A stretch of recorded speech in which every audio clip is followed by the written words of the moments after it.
Tak jumpa nasi lemak ni kat tempat lain. Hai semua, Assalamualaikum. Hari ni Kak Ni nak share nasi lemak ayam style utara, resepi mak Kak Ni. Kalau kat Kedah ada nasi lemak ni macam-macam tau. Lauk dia ada sambal ayam, daging kicap, daging masak kunyit. Macam-macam lah. Tapi yang selalu tu kita jumpa tu sambal ayam. So hampa kali ni Kak Ni nak tunjuk resepi nasi lemak kuning utara dan juga sambal ayam yang kita letak serai.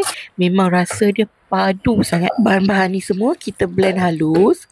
Lepas tu asingkan 3 sudu besar untuk kita tomes nasi. Bahan blend yang selebihnya kita campur dengan serai.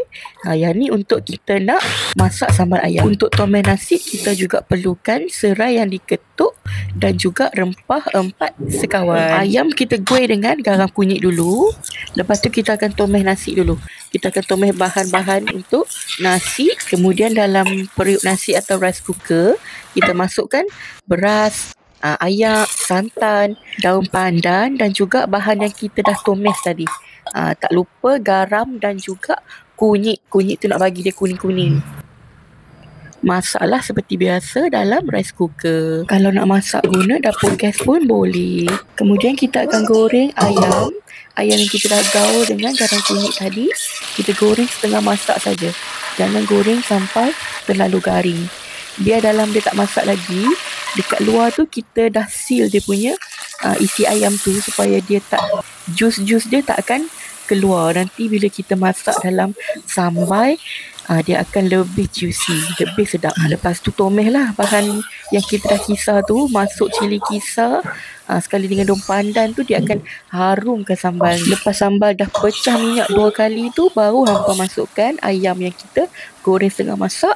Kemudian masukkan ayam. Kuah dia memang agak cayak sambal ni. Dia memang style macam ni. Dia tak ada pekat-pekat sangat. So kita akan masak sambal ayam ni sampai ayam tu betul-betul masak kat dalam dan dia punya kuah tu akan berminyak balik.